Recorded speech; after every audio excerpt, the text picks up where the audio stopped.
त्यांच्या पोटी जन्माला येणारे आमचे ब्रह्मदेव ब्रह्मदेवाचे वसिष्ठ म्हणे. वसिष्ठांचे शतकृती शतकृतींचे पराशर म्हणे आणि पराशरांचे व्यास भगवान. अनंत उपकार ज्याने कलियुगाला व्यासाने केले मानवावर. त्यांचा जन्म या वंशावळीत झाला आमच्या वसिष्ठाच्या. ज्या व्यासाच्या मुलानं 7 दिवसामध्ये कुरुवंशावळीमध्ये जन्माला आलेला परीक्षिती राजा त्याला सायुज्य मुक्तीचा अधिकार प्राप्त करून दिला. असे आमच्या श्री महाराज व्यासाचे चिरंजीव शुकाचार्य भगवान शंकराचे अवतार अंश म्हणा. सज्जन हो, श्रीमद भागवत महापुराण कथा पवित्र अशा आनंदवाडी भुवनामध्ये चालत असताना आज 3रा दिवस आणि पहिल्या सत्राला प्रारंभ म्हणून सर्व श्रोत्यांनी नतमस्तक होऊन या ब्रह्मसाखळीला मनपूर्वक श्री साष्टांग नमस्कार करावा.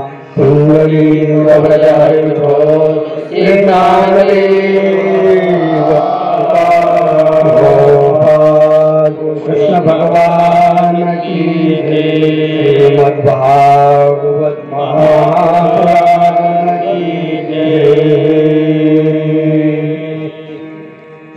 नैमिष्य नावाच्या अरण्यामध्ये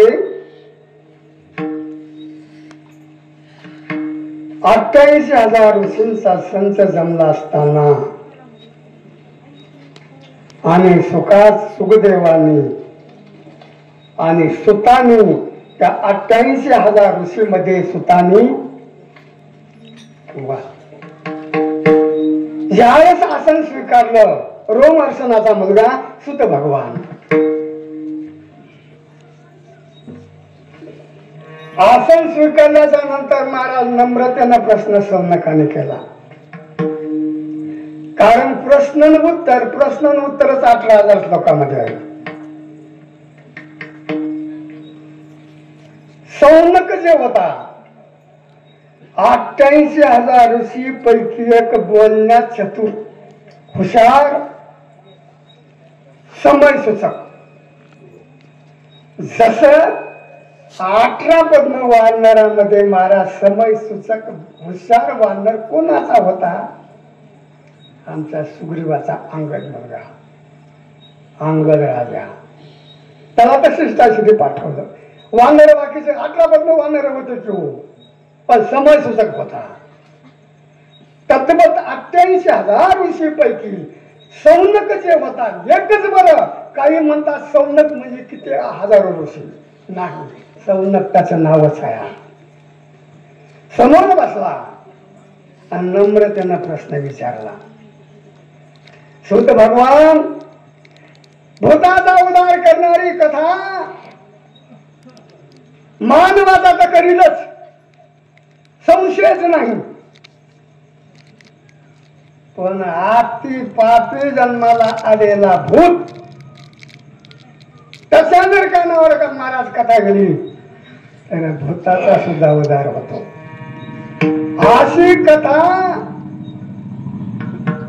कुणी या ठिकाणी प्रवर्त केली. याचं आगमन या भागवताचं कुणी केलं, लिखाण कुणी केलं की जगाचं कल्याण व्हावं. त्यावेळी सांगू लागे महाराज सुत भगवान, निर्मिती कुणी केली भागवताची? वर्म सांगतो म्हणजे तुला बाबा सौनका 88,000 ऋषींनो यमुनेच्या बेटावर सत्यवतीच्या पोटी व्यासाने जन्म घेतला. म्हणजे व्यासाचा जन्म यमुनेमध्ये एक महाराज पहाड आहे, दोन्हीकडून यमुना वाटे. बेट आहे म्हणा आपल्या भाषेमध्ये. त्या बेटावर सत्यवतीचा पोटी जन्माला आले महाराज. व्यास भगवान ना राजघराण्यात ना कोणत्या महालामध्ये ना काही नाही, बेटावर जन्माला आले भगवान. तुमची आमच्यासाठी सज्जन हो. त्या बेटावर आज यमुनेच्या बेटावर, यमुनेमध्ये भेटला त्या बेटावर हजारो महाराज कापडी उठ यात्रा करू या ठिकाणी व्यासाने जन्म घेतला म्हणून त्या बेटाचं दर्शन घ्यायला जातात. यमुनेमध्ये बेटा येतो. काय वर्म आहे देवाचं. बेटावर जन्माला आले व्यास भगवान. आईचं दर्शन घेताना आईची आज्ञा घेतली. आई मला आज्ञा द्या, मी माझं कार्य करण्यासाठी आलेलो आहे. तुम्हाला दुःख वाटेल मला सोडून कसा चाललास, पण तुम्ही मला ज्या टायमालाही मला तुम्ही आवाज द्याल त्या टायमाला मी त्याच ठिकाणी तुमच्या समोर उभा राहणार. व्यासाने सांगितलं कोणताही टायमाला मला तुम्ही हाक मारा, मी तिथंच उभा असतो, मी येतोच. आज्ञा दिली. यमुना सोडली व्यासाने आणि सरस्वती गंगेच्या काठावर गेली. तिथं आश्रम तयार केला. आणि ओम प्रणव वेद होता, पुरुषभर एकच वेद होता. जगाच्या कल्याणासाठी त्याचे 4 भाग केले. त्या 4 भागाचे आणखी पुन्हा 4 उपवेद केले.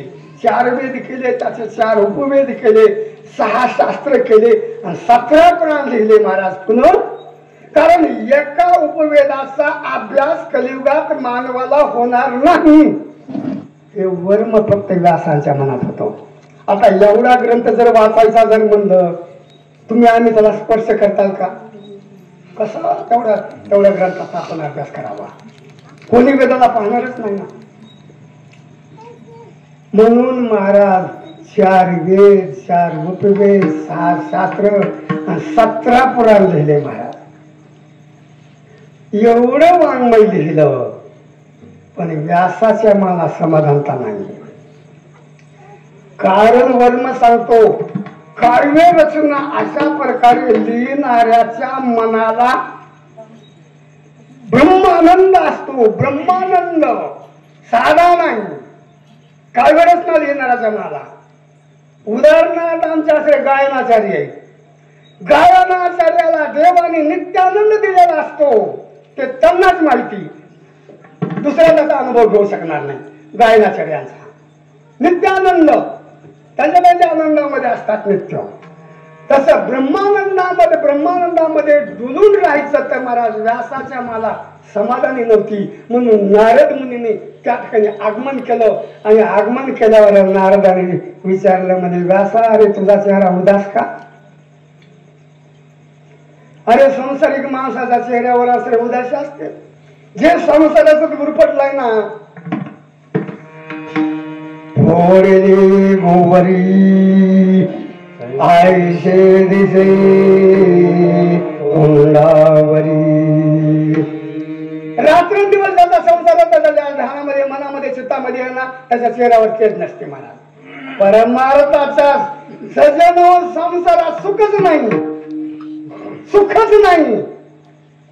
सुखाचा विचार नाही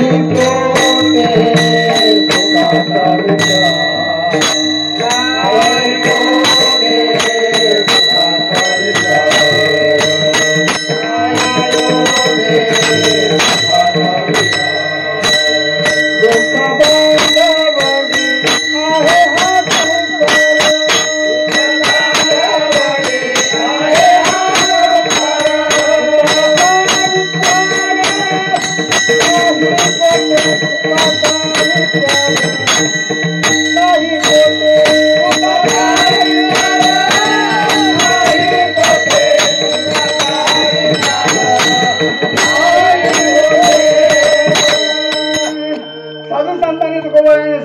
सुखच नाही, फक्त मानून घ्यावं लागतं.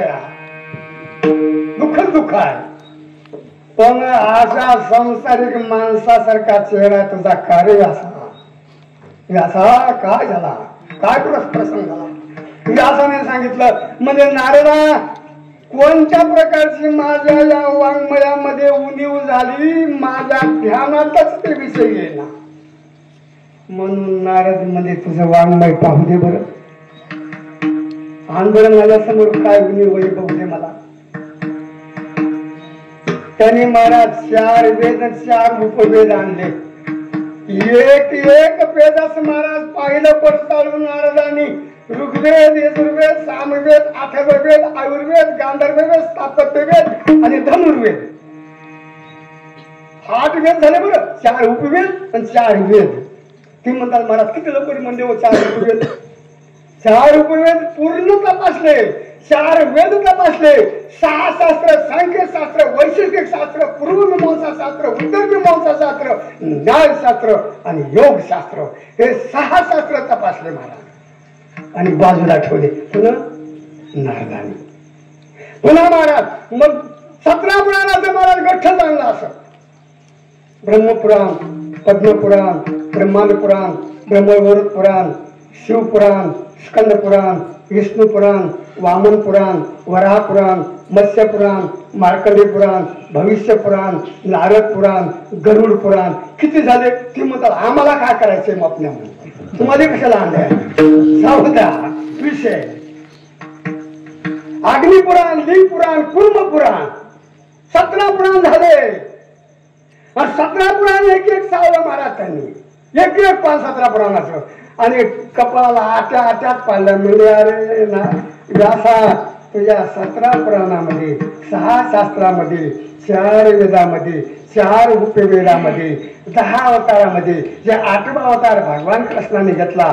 1500 वर्ष भूमंडळावर राहिले, 11 वर्ष गोकुळेत राहिले आणि 14 वर्ष मथुरेत राहिले आणि 100 वर्ष द्वारकेत राहिले. 1500 वर्ष या भूमंडळावर भारत मातेमध्ये राहिले. त्यांनी जे चरित्र केलं 1500 वर्षामध्ये ते चरित्र ओतपोत तुझ्या कोणत्याच वाङ्मयामध्ये नाही, कोणत्याच वाङ्मयात नाही. म्हणजे मग हे कृष्णाचं चरित्र लिहून 1500 वर्षामध्ये काय केलं. हे व्यास म्हणजे मला मजा नाही ध्यानामध्ये येणार.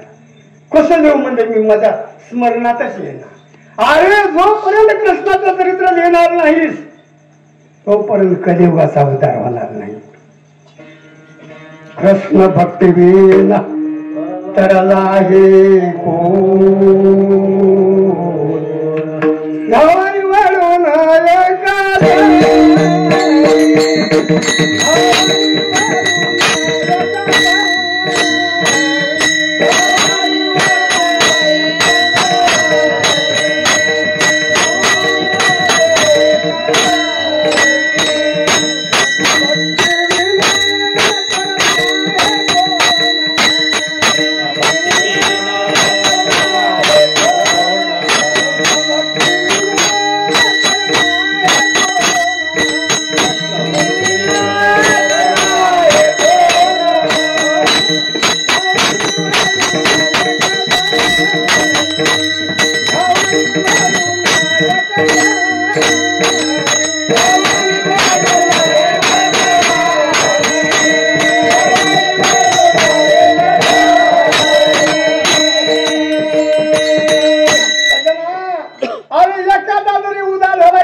कधीच झाला नाही. भूतकाळामध्ये, वर्तमान काळात होणार नाही आणि भविष्य काळात होणार नाही. कुणाचा तरी उदाहरण होणार नाही. म्हणून तुला सांगतो कृष्णाचं चरित्र लिहू तुला समजणार ना. माझ्या बाबाला, माझ्या आयानामध्ये ते ज्ञान कलियुगाचं उद्धार करण्याचं आणि कृष्णाचं चरित्र ओतपोत लिहिण्याचं ज्ञान माझ्या आजोबानं माझ्या बाबाला सांगितलंय, माझ्या बाबानं मला सांगितलंय. म्हणजे ते ज्ञान 4 श्लोकातच आहे. म्हणजे हंस रूपे ब्रह्मा उपदेशे श्री हरि. हंस रूपे ब्रह्मा उपदेशे श्री हरि.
श्रीहरीनं उपदेश केला कुणाला? ब्रह्मदेवाला. कलियुगाच्या उदाराचं ज्ञान ते गुज विधाता. बाबापासून ऐकलं ब्रह्मदेवाला, विष्णू पासून ते गुज विधाता म्हणजे ब्रह्मदेव. उपदेशी नारदा मला सांगितलं म्हणजे ते ज्ञान. नारद व्यासाचे उपदेश ते ज्ञान मी तुला सांगतो म्हणजे.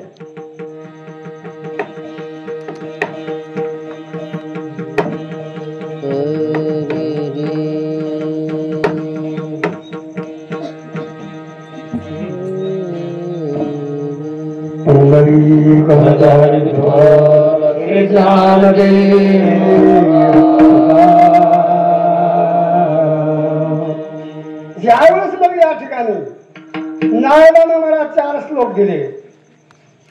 व्यासाने त्याचं मंथन केलं. 18,000 श्लोक तयार केले आणि श्रीमद भागवत महापुराण नाव दिलं 18वं पुराण. म्हणून बाबा आनंद उपकार त्या व्यासाची आहेत आपल्यावर. यासी आमोप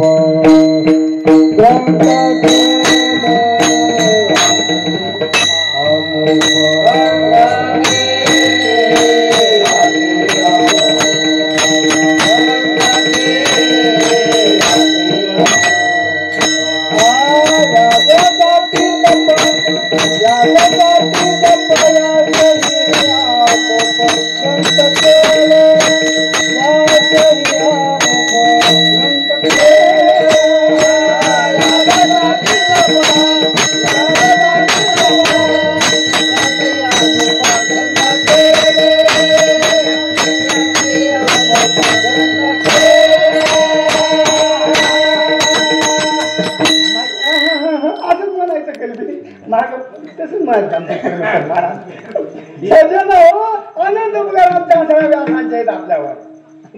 व्यासाच्या अवघाने नारद मुनी तिथं आले. नारद जर नसते तर नारद येऊन ते आपल्या त्या महाराज कथेचा आश्रय किंवा या भागवतपणाचा निर्मिती झाली नसती. तुमचा आमचा उद्धार झाला नसता.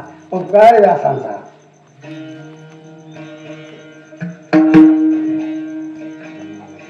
म्हणून व्यासाने सज्जन होत दिलं. पुन्हा मग प्रश्न विचारला म्हणजे परीक्षित राजा कसा काय जन्माला आला, कसा जन्माला आला. प्रश्न आहे बरं मोठा, पण टाइम नाही म्हणून आपल्याला मध्ये ठिंबक करून करायचं. परीक्षित राजा कुरुवंशावळीमध्ये थोडक्यात सांगतो आता. सगळे मला 5 वर्ष मी तुम्हाला पूर्ण मधलं असं राज सांगितलेला आहे. कसा जन्माला आला, माग 5 वर्ष काढले. कुरुवंशावळीमध्ये सज्जन हस्तिप नावाचा राजा झाला. हस्तिपाच्या 19व्या पिढीमध्ये भीममंत्र राजा झाला. भीममंत्राचा पोटी प्रत्येक राजा झाला. तुम्ही समोर आहात, घरी जाऊन भागवत पहा. तुम्ही महाराजापाशी भागवत आहे.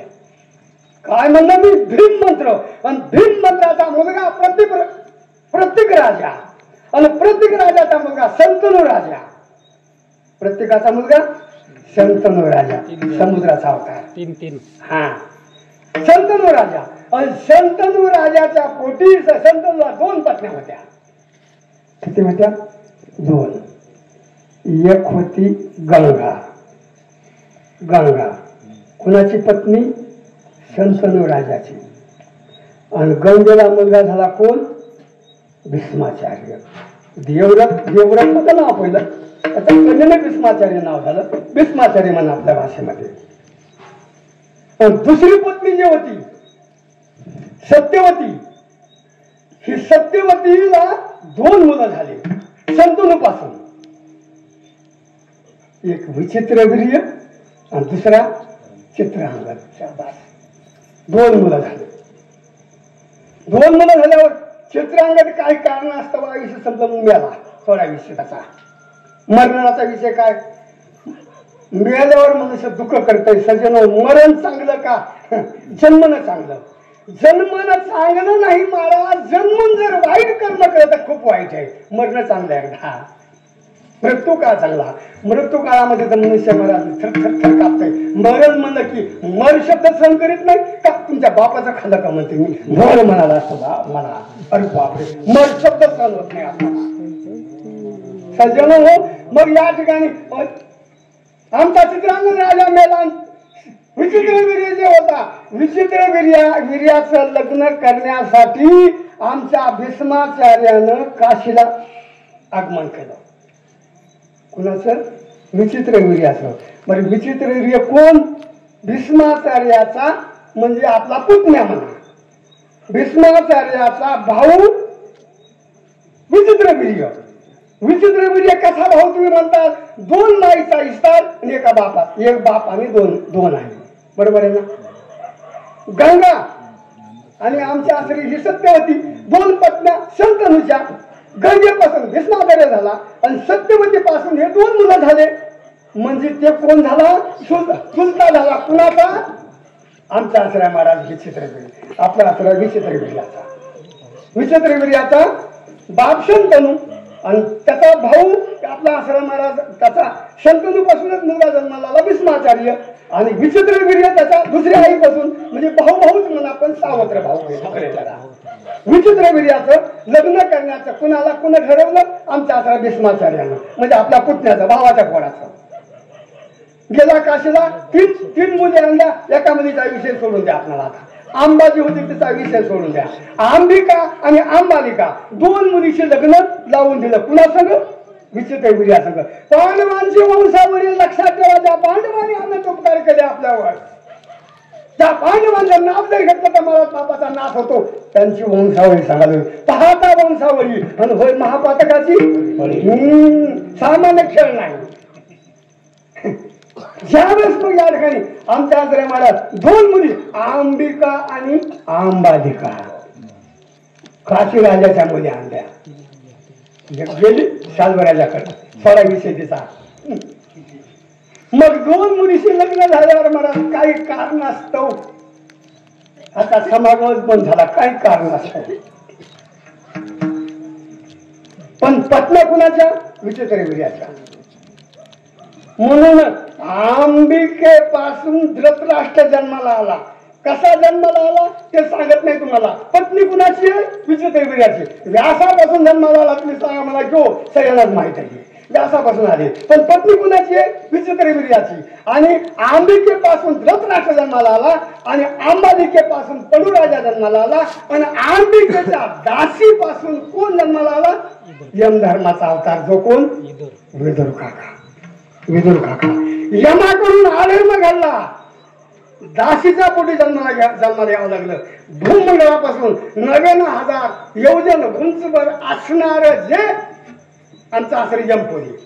काही ठिकाणी 86,000 सांगितलंय बरं, तुमच्या लक्षात येईल. काही ठिकाणी काही भागवतामध्ये 86,000 सांगितलंय. योजन उंच आहे.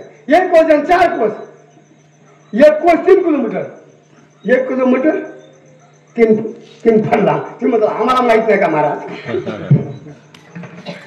86,000 म्हणा किंवा 99,000 योजन उंचवत असणारा यमपुरीचा जो यम धर्म त्याच्याकडून चूक झाली म्हणून दासीचा पोटी जन्म घ्यावा लागला. विदुर काका यम धर्माचे अवतार होते. सज्जन हो, यमाला सुद्धा महाराज अधर्म घडला त्याच्याकडून म्हणून दासीचा पोटी जन्माला यावं लागलं. तुमच्या आमच्याकडून अधर्म झाल्यावर तुम्ही आम्ही त्या झाडाचा पाला. म्हणून सज्जन हो, तुमच्या आमच्याकडून अधर्म होऊ नये ही सकाळी देवाला उठल्याबरोबर प्रार्थना करावी. आपल्याकडून अधर्म होऊ नये. कारण अधर्म घडला केले कर्म झाले ते त्रिभुवन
ज्यावेळेस आमचा आसरा महाराज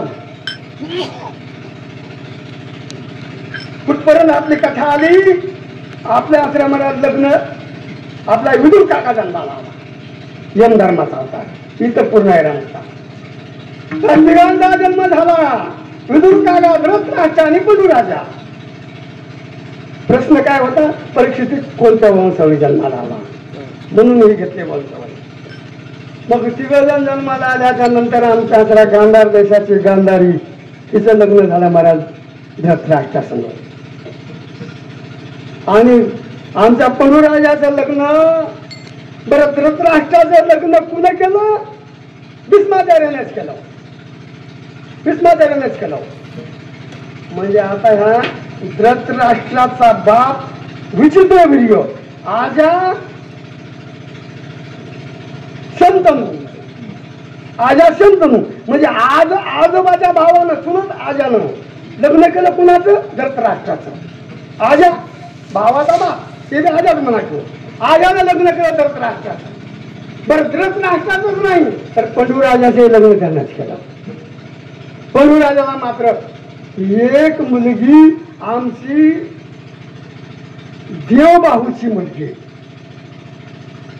कोणती ती म्हणतात मला देवभाऊ. अहो देवभाऊ आमच्या सुरसेनाचं नाव खरं आहे. हात कसे होते सत्कर्म करणारे हात होते महाराज. कुणाचे आमच्या वसुदेवाच्या बापाचे. देवभाऊ उर्फ सुरसेन त्याची मुलगी कुंती सुरसेनाची मुलगी कुंती म्हणजे वसुदेवाची बहीण कुंती म्हणजे कृष्णाचे कोण आत्या. कृष्णाची आत्या कुणाला दिली पंडूराजा दिली आणि माधुरी देशाची माधुरी पंडूराजाला दिली. लग्न झालं. लग्न झाल्याच्या नंतर महाराज आमच्या धृतराष्ट्राला 100 पोरं झाले. कसे झाले सांगत नाही आता. पंचवेश मासा भीतरी प्रसूत लोहेची गंधारी. बरं इथंच सांगितलं असं नाही. तुम्ही पांडव प्रतापामध्ये घेऊ बघा. पांडव प्रतापामध्ये सज्जन हो 25 महिन्याला जन्माला आली कोण गांधारीतला राग आला म्हणजे माझ्या जावाला पोरं झाले आणि मी म्हणजे 25 महिन्यापासून प्रसूत होईना. महाराज मत्सर झाला जावाचा म्हणजे दगड घेतला महाराज माऊलीनं ते पोटावर हाणून घेतला. रामकृष्ण पोटावर हाणून घेतला. सज्जन हो त्या गर्भाचे 100 तुकडे झाले आणि व्यासाने त्या 100 तुकड्याला सजीव केलं 12 आणि 100 कौरव झाले. आणि पहिल्या नंबरचा म्हणजे मुलगा जे जन्माला आला त्याचं नाव काय दुर्योधन. दुर्बुद्धीनं भावाच्या इष्टेतीवर लक्ष ठेवणारा, भावाची जमीन हडप करणारा, भावाची संपत्ती हडप करणारा कोण दुर्योधन. त्याला म्हणावं दुर्योधन. द्वापार युगामध्ये महाराज एकच दुर्योधन होता की भावाची संपत्ती हडप करणारा. पण कलियुगामध्ये महाराज प्रत्येक ठिकाणी आहे. कलियुगामध्ये प्रत्येक राज्यात आहे, प्रत्येक जिल्ह्यावर आहे, प्रत्येक तालुक्यावर आहे, प्रत्येक खेड्यापाड्यात आहे, लहानतांड्यात आहे. पण आनंदवाडीमध्ये आनंदवाडीत मात्र तो ते भाऊ तसा नाही. बाकी दुसऱ्या गावचं कोण नाही लक्षात बरं झालं. सज्जन हो अशा प्रकारे मला दुर्योधन म्हणजे जन्माला आला. 100 कौरव जन्माला आले आणि पंडूराजाच्या पोटी महाराज 5 पांडव जन्माला आले. 5 पांडव कसे जन्माला आले 5 मंत्रापासून जन्माला आले महाराज. तसे 4 मंत्रापासून. पहिला मंत्र तर आमच्या आसरा महाराज तुमची मातृश्रीनं तिकडेच गमवला होता सूर्याचा मंत्र. पहिला मंत्र यमाचा. यमापासून युधिष्ठिर जन्माला आला. युधिष्ठिर उर्फ धर्मराज. दुसरा मंत्र वायूचा. वायूपासून भीमदादा जन्माला आले. तिसरा मंत्र आमच्या अग्नी इंद्राचा. आमचे अर्जुन दादा जन्माला आले. धनुर्धारी अर्जुन जन्माला आला. आणि आमच्या आसरा माधवीला एक मंत्र दिला होता अश्विनी कुमाराचा. जी कलिंगवनामध्ये जी लक्ष्मी गोडी रूपाची तिला जे 2 मुलं झाले होते अश्विनी कुमार गोडीचे सूर्याचे मुलं त्या 2 अश्विनी कुमाराचा मंत्र दिला. नकुल आणि सहदेव झाले. 5 पांडव झाले. बर पांडवांचा भीष्माचार्य कोण. पांडवांचा बाप पंडूराजा. आजा विचित्रवीर्य. पंजोबा शंतनू आणि शंतनू पंजोबा आणि पंजोबाचा भाऊ भीष्माचार्य. म्हणजे पंजोबा म्हणून पितामह म्हणतात भीष्माचार्याला. पंजोबा होता म्हणून बापाचा आजा पितामह बापाचा आजा म्हणून भीष्माचार्याला म्हणतात पितामह आमच्या भीष्माचार्याला. असो 5 पांडव झाले आणि 5 पांडवाच्या नंतर महाराज आमच्या आश्रया सज्जन हो आमच्या आपल्या पांचाळ देशाला द्रुपद राजाची महाराज मुलगी पढून घेतली. कोण द्रौपदी. द्रौपदी ही कृत्य आहे महाराज.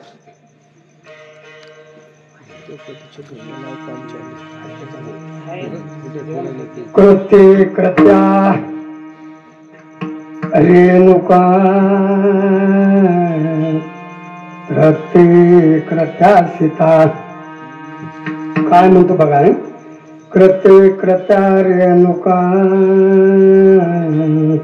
कृते कृत्या सीता द्वापरे कृत्या द्रौपदी कली कृत्या लक्षग्रही कली कृत्या लक्षग्रही. 3 वेळामध्ये महाराजाचा संहार झाला. महाराज कृत्य कृत्या रेणुका रेणुकीच्या ओघानं सहस्रार्जुन 21 वेळा पूर्ण भूमंड रक्ताभंबाळ करून टाकलो. रक्ताभंबाळ करून टाकलो. म्हणून सहस्रार्जुन कुणाचा? महाराजांनी मग सांगितलं त्याचं उत्तर त्या संदर्भामध्ये येणार. सहस्रार्जुन कोणाचा? एकवीराचा. एकवीर कुणाचा? भगवान लक्ष्मीचा. लक्ष्मीची कथा घ्यावा लागणार आहे. मग थोडक्यात आला समय तर लक्ष्मी आमच्या विष्णूची कुठे जन्माला आला? एकवीर कलियुगामध्ये ज्या ठिकाणी शबरीनं बोरं खाल्ले. शबरीचं वन रामप्रभूजीच्या आश्रमाला गेले. आमच्या कलियुगामध्ये पंपा सरोवराच्या ठिकाणी. आणि तिथं आमचा हे महाराज एकवीर जन्माला आला. आणि एकवीराच्या पुढे कृतवीर्य जन्माला आला. आणि कृतवीर्याचा मुलगा कार्तवीर्य उर्फ सहस्रार्जुन 1000 हाताचा सह्याद्री पर्वतावर दत्तात्र्याची सेवा केली. 1000 हात मागून घेतले. पुन्हा सहस्रार्जुन त्यानं काय केलं होतं? पूर्ण आधर्म केला होता. म्हणून परशुरामानं अवतार घेतला. ते अवतार कधी घेतला? आता भाद्रपद वद्य द्वादशी शुद्ध द्वादशीला आता मध्ये येणाऱ्या आपल्या एकादशी कधी बुधवारी आहे. द्वादशी गुरुवारी जन्म घेतलाय बघा. आपल्या भागवतामध्ये वामनानं जन्म घेतला. कारण हे जे पर्व आहे सज्जनो, या पर्वामध्ये सुखदेवानी, या आताच्या पर्वामध्ये सुखदेवानी परीक्षित राजाला श्रीमद भागवत महापुराण कथा सांगितलेली आहे. ह्या पर्वावर भागवत पुराण सज्जन हो अनेक ठिकाणी आहे. कारण हे महान पर्व आहे. ह्या महान पर्वाने श्रोत्यांना लाभ होतो. लक्षात ठेवा. कारण भाद्रपद सुद्धा 9मीच्या दिवशी आरंभ, आपण सप्तमीच्या दिवशी आरंभ केलेला आहे. प्रश्न एवढा झालेला आहे. म्हणून हे महान पर्वावर मला श्रीमद भागवत महापुराण आपले सज्जन हो, आपले जे नवयुवक आहेत ना, आपल्या ठिकाणचे धन्य धन्य म्हणावं त्यांना. की गणपतीमध्ये महाराज भागवत पुराण लावते. महाराज त्यांना धन्य नाही, धन्य माता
भक्त आहेत. आपला यवनपर आपले किंवा त्यांना साथ देणारे आमचे असे वयोवृद्ध आहेत.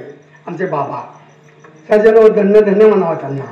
कारण काही ठिकाणी असा सत्कर्म नसते सज्जनो. खाली गणपती वरी गणपती 2 गणपती. गाव पाहिलं तर लहान. तिकडची आरती झाली की महाराज पंढरपुरासारखं वाटतं. आरती सुरू झाल्यावर तिकडची आरती पुन्हा मग नंतर लगेच सुरू होती. दुमदुमून गेले महाराज हरिनामाचं गाव, लहान गाव. ह्या गावावर विघ्न येईल कसं हे लक्षात ठेवा. विकासच होणार. कारण हरिनामाने मला सर्व बाधा विघ्न बाधा नाहीसे होणार. आणि ते मात्र आमच्या या तरुण मंडळाने हातामध्ये घेतलंय.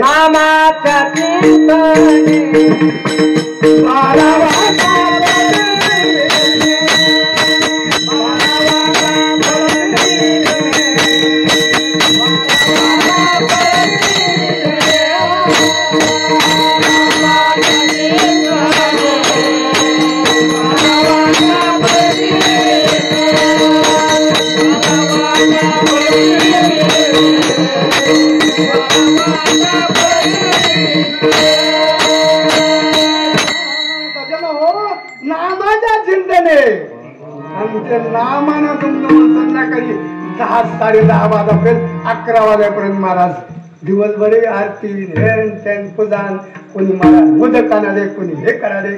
घरोघर महाराज काही ठिकाणी गणपती बघायला ना, मी प्रत्येक घरी जातो ना दूध प्यायला.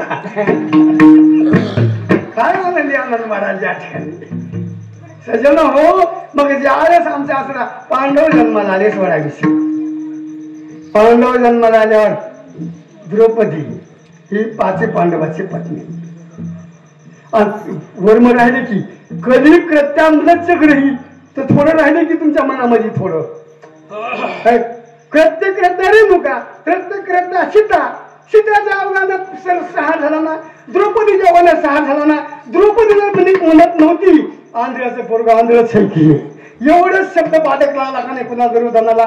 जे आमच्या असल्याच्या महाल बघायला गेले होते, पाणी म्हणून महाराज वर कपडे गेले आणि पाणी नव्हतं तरी हसले, आणि पाणी असून महाराज पाणी नाही वाटलं, मध्ये जाऊन भरे मध्ये पडला पण दुर्योधन. आणि द्रौपदी म्हणजे खदखद हसले नाही. आंध्राचं का पोरग म्हणजे आंध्रच आहे की, हे सहन झालं का दुर्योधनाला. घर करून बसला महाराज. कारण वाघबाण असा आहे, तुम्ही 2 झापडातल्या एकदा केवळ पुसून जाईल, पण 2 आयुष्यभर लक्षात राहते सजन हो. कारण ही वाणी 1000 माणसामध्ये बसवी त्या, आणि 1000 माणसातून वाणी होत त्या मला. 1000 माणसातून वाणी बोलायचं असेल तर विचार करून बोलावं. बोलून विचारात पडल्यात काय मजा आहे मला. दात कहे जीभ को काय म्हणला रे दात. दात कहे जीभ को हम बत्तीस तो अकेले मां. एक बार हमारे पकड़ में तू आई तो रात दिन तू रोते जा. जिरे तू एकटी आहेस, आम्ही 32 जण भाऊ आहोत. आमच्या पकड्यामध्ये जर तू आलीस, रात्रंदिवस पुरणार नाही तुला रडायला. लक्षात ठेव, आमच्या नादीत लागू नको. कोण म्हणून लागले? दात म्हणून लागले. दाताली जीभ म्हणजे दात बंधनो सगळं तुमचं खरं आहे, फक्त थोडस माझं ऐकून घ्या. म्हणजे बोल बोल बोल काय बोलतीस ते. जीभ कहे दात को तुम 32 मया केले मां. एक बार मैं तेरी चली तो सब 32 ये गिर जा. काय म्हणते माणूस, सांभाळून बोल, सांभाळून. दात तोडून म्हणते का नाही, दातच पाडीन. जीभ करते या पण दाताने भोगाला दातच पाडीन, सांभाळून बोल म्हणते का नाही मनुष्य. म्हणली 32 दाता बंधूनो, एक बार मी म्हणजे जरा मर्यादा सोडली. 32 ही गिरिजी आहे त्याच्यानं हो. म्हणून दात म्हणजे जिबे तू तुझ्या जागी आम्ही. तसं महाराज द्वापारी कृत्या द्रौपदी आणि कधी कृत्या लक्षग्रही व्यासाने सांगितलेलं आहे. लक्षात ठेवा, इथून पुढे रक्तसंहार जे भूमंडळावर होणार, मानवाचा सहार जे होणार, तर कृत्य हा लक्ष म्हणजे इथं पुन्हा नाही काही ठिकाणी बोलायचं जमत नाही हो. खरे अजून बोलायचं नाही. बोलतायचं कधी कृत्या लक्षग्रही हे व्यासाने दिले की त्याच्यापासून सजन पूर्ण रक्तसंहार मानवाचा होणार. टाईम लागेल, मात्र हे होणार, हे होणार होणार लिखित आहे. म्हणून सज्जन हो, ज्यावेळेस मग आमच्या 5 पांडवांनी महाराज द्रौपदी आणि दुसरी एक पत्नी आमच्या असते महाराज कोणाची, अर्जुनाची. अर्जुनाची दुसरी पत्नी वसुदेवाची मुलगी. वसुदेवाची मुलगी म्हणजे कृष्णाची कोण झाली, बहीण. बलिराम दादानं दुर्योधनाचे ठरविले. कोण तिचं नाव काय? सुभद्रा. दुर्योधनाला द्यायची ठरविली. हे खटकलं देवाला, भगवान कृष्णाला. म्हणजे दुर्योधनाला माझी बहीण, पण दादाच्या पुढे बोलायची हिंमत नाही. मर्यादा आहे ना. आता युक्ती खेळावं लागेल. म्हणजे संन्यासाचं रूप घेऊन आणलं महाराज. कुणाला? अर्जुनाला. आला तिथे द्रौपदी नजर पडली आणि कृष्णानं बहीण पळवून न्यायला लावली. कोण? सुभद्रा. पळवून नेल्यावर मग भीमाला बलिराम दादाला राखत येणार का? येऊ झाला तयार महाराज. दादाच्या पाया पडता पुढे वाट कृष्णाची.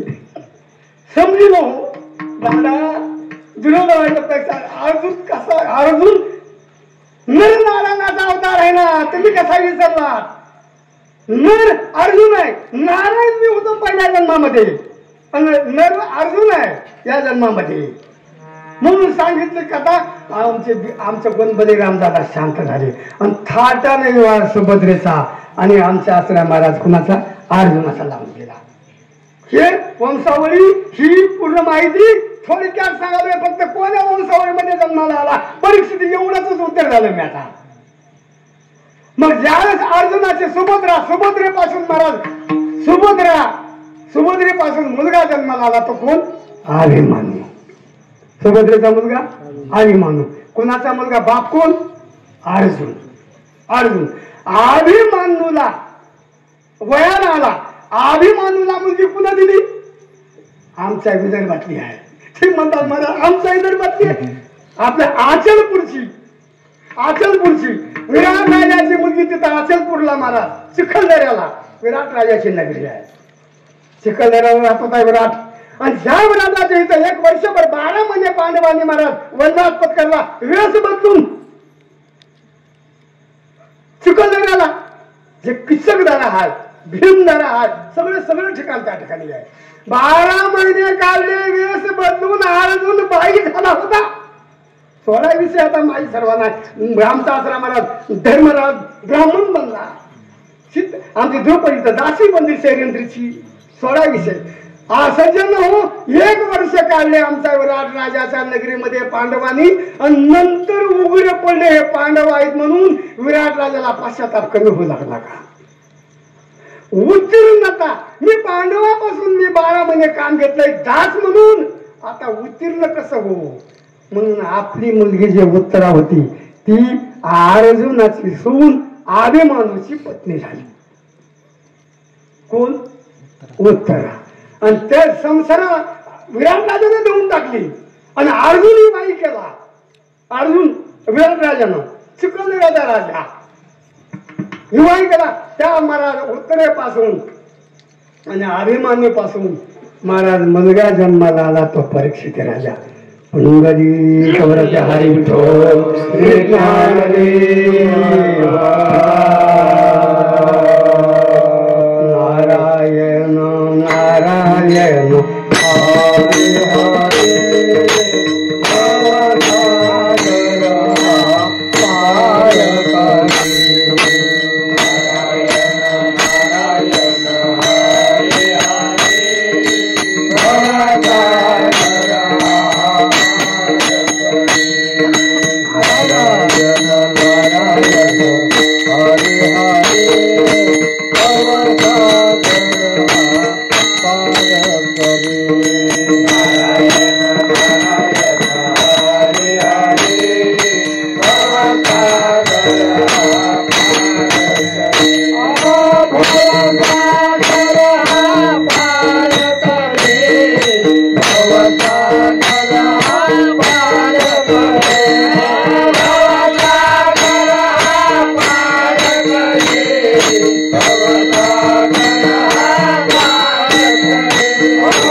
सज्जनो आज चहा नाही वाट बघायचं नाही श्रोत्याने भजनी म्हणलं